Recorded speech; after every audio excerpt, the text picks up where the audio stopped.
Good morning, everybody. Today we have revision class about chapters 7, 8, and 11, just to prepare yourself for test number 2. So the first question that is covering about chapter number 7 that related to the band tubes. So the question says that a tube band uses an aligned arrangement. So please focus on the design of the question. So what kind of the arrangement that the question is looking for? It is aligned. So this one will help us to find all the data from the table. So of 30 millimeter diameter tube with ST and SL is equals to 60. So this one is clearly that it is aligned. Now, and tube length is equal 1 meter. There are 10 tubes row of in the flow direction, so NL is equal to 10 and 7 tubes per row where the NT is equals to 7. Air with upstream condition at 27 Celsius. So this is the temperature that we are going to use for our table. Then the velocity is equals 15. So this is T infinity. And the velocity is equals 15. Don't forget that we need to find velocity maximum. Is in a cross flow over the tubes while the tube wall temperature is equals 100. Is maintained by steam condensation inside the tube. Determine the temperature of the air leaving the band tube. As I mentioned many times, please don't forget that in this part of the chapter, we are going to use only the temperature of the inlet and the outlet. The temperature of the surface we will not consider in our table. So based on this, the temperature is equals 27, which is equals 300 Kelvin. So we will go to find all the properties from the table number A4. So according to the properties that we found from the table, we can able to find the properties also for the Prandtl number for the surface part. So according to this one, we are able to use the formula that temperature of the surface negative with temperature of the outlet equals temperature of surface negative with the temperature of the inlet. This one based on the inlet temperature and the outlet temperature from the tubes, not the surfaces, or not even inside the tube. It's over the tube. As I mentioned, chapter number 7 is over the tube. It's not go through inside the tube. So based on this, it will be equals the exponential of pi dn h over rho velocity nt st multiplied by cp. So don't forget this is the average velocity, not the maximum velocity.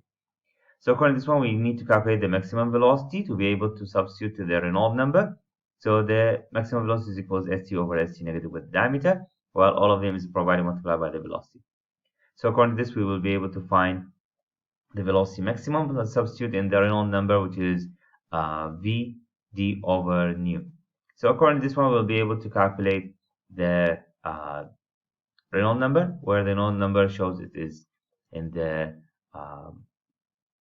turbulent. So according to this one, we will need to find, because the number of the tubes is lower than, number of the tube in the row, it's lower than 20. So according to this one, we'll be able to use the C2C1 with the Reynolds number and Prandtl number, where the Prandtl number over Prandtl number for the surface. So according to this one, we'll be able to find all the data from the tables 7.7 and 7.8. So we find C1 and C2.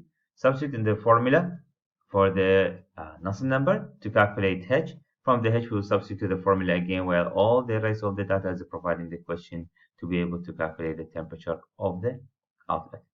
So basically that we need to focus on what's the suitable formula that we need to start. Then we need to find all the given data from the question to calculate the Reynolds number and find which formula is suitable. Then we need to focus what's the number of the tubes inside the row. Then we'll be able to find the Nusselt number. From the Nusselt number, find H. Then substitute the formula and finding the temperature of the outlet. For chapter number 8, that is the internal flow, this question that could help us to understand the idea. So here he mentioned an air heater for an industrial application consists of an insulated concentric tube annual for which airflow through the thin-walled inner tube. Saturated steam flow through the outer annuals and condensation of steam maintains uniform temperature on the surface. So another question didn't mention anything about the surface temperature. Now, I mentioned many times that the question usually starting from consider. So please just keep reading for the first part, which is has no data. Then we start with the consider. Then consider conditions for which airs enter at 50 millimeter diameter tube at pressure is equals 5 atm or 5 bar. Please don't forget to convert all the units from the table that you will find from the table from 1 bar to 5 bar that we have explained this part in chapter number 3. A temperature where the inlet temperature is equal to 17 and the 17 and the flow rate of the mass flow is equals 0.03 kilogram per second. If the length of the nodes equals 5, determine the outlet temperature. So now the question is looking for the outlet temperature. So again, we back again to the formula that is the suitable formula for our calculation, which is temperature surface negative temperature mean out over temperature of surface negative temperature mean in exponential pi dl over mcp multiplied by h. So if you look to the question, all the data is provided by the question. Then from the data that we found it from the table, we'll be able to calculate the Renault number. So according to this one, don't forget, as I mentioned earlier, to convert to 5 bar all the properties that you apply to find it. So the one that could be effective, which is the density, then we'll be able to find the rest of the data from the table. So according to this one, we need to calculate the Renault number for chapter number 8. Please just try to remember that the Renault number is equals 4 m dot over pi d mu.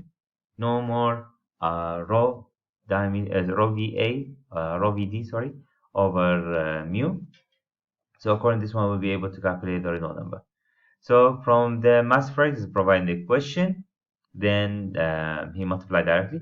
Then over pi d is providing the question mu. From the table, they will be able to calculate all the properties related to the Renault number.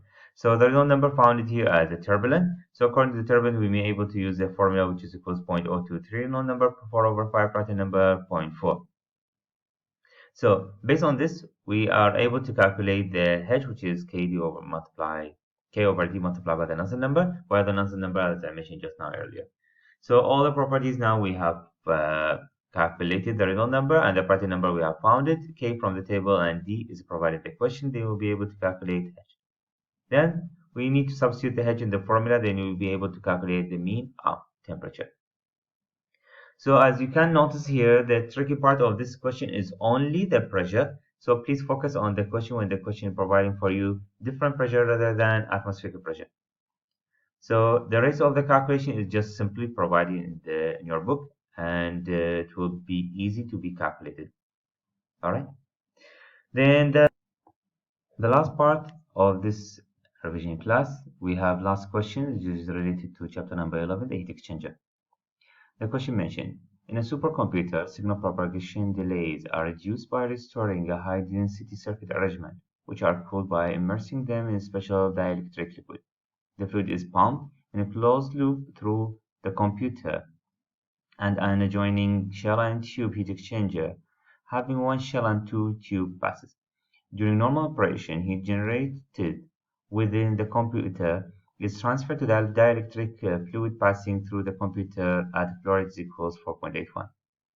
In turn, the fluid passes through the tube of the heat exchanger and heat is transferred to water passing over the tube. The dielectric fluid may be assumed to have constant properties Cp, viscosity, K, and Prandtl number. So all of them is provided. No need to go to the table to find all these kind of the properties. During normal operation, chilled water at flow rate equals 2.5 and inlet temperature equals 5 Celsius passes over the tube. The water has specific heat is equals 4200 and provides an arrangement convection coefficient is equals 10,000 over the outer of the tube, which means this is H out. Now the question looking for the length, required length for the tube. So based on this, based on the heat exchanger that we have heat H out, then we need to calculate H in to be able to find the overall heat transfer coefficient. So based on this, all the properties providing the question, so we need to go through the Renault number. So this one will be related to chapter number 8 because we are looking for Hn. So according to this one, we will find m dot is providing the question and the viscosity will also provide the question. So all of them would be providing the question to calculate the Renault number. So from the Renault number, we found it is turbulent. So we will find the same formula that we have used in the previous example. Then we'll be able to calculate Hn. So based on this, we will be go to define the capacity ratio for the hot fluid and cold fluid. So for the capacity ratio for the fluid is equals mass multiplied by Cp. So all the properties here is provided in the question. Then we'll be able to calculate the Cf. So for the water, will be the mass price is provided and Cp is provided. We will be able to calculate the capacity. So from this one, we'll be able to calculate the capacity ratio and find which one is the minimum, which one is the maximum based on the data provided and the calculation. Then according to this, we will be able to calculate the capacity ratio. So from the capacity ratio, we'll be able to go to find the effectiveness. So the heat for the working fluid, please don't forget, it will be always for the working fluid. So for this one, we'll be using the fluid because the water is the assistant fluid. So for this one, we'll be calculating the in and out for the temperatures. So it will be equals 25 and 10, 15, both of them are providing. Then the maximum fluid, which is so the maximum heat, while the maximum heat is usually is for the hot inlet and the cold inlet. So according to this one, both of them, the CF is the C minimum, so it will be neglect from both of them. They will be able to calculate based on the 25 negative 5, we will be able to find the effectiveness. So from the effectiveness and the capacity ratio, we'll be go to the chart of the shell and the tube, or you can use the formula. It's up to you which one is easier for you. So the NTU will be calculated based on the chart provided in the figure that's provided in the question, in the book. So according to this one, we'll be able to calculate the overall heat transfer coefficient multiplied by area over the C minimum. So from the overall heat transfer coefficient that we need to calculate it, so H in have been calculated and H out have been calculated. So we'll be able to calculate the overall heat transfer coefficient and substitute in the formula. Then L will be finding from the area. So the formula is going to be provided based on the NTU is equals 0.85 that we find from the figure, then finding the L from the part. Hopefully this kind of the question could help you in the test too, and wish you best of luck by next Friday.